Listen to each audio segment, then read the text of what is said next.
When you receive your shipment of pads, you will get one pad, a bag of instructions,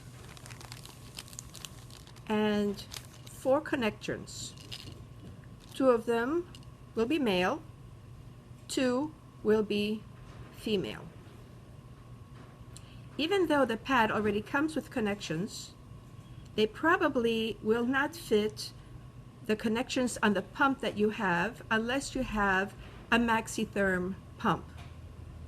If you don't have a maxitherm pump, what you do, get a pair of scissors, cut off the connectors that came with the pad, the ones that are already on the pad, and you throw these 2 away. You don't need them anymore. Take the 2 male, the little ones that came in the bag, and connect those.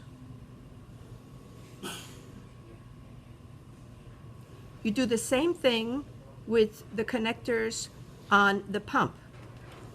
You cut them off and you insert the ones that came with the pad. Now, do not throw the original connections away that came with your pump, because you may need them again if you get a different brand pad.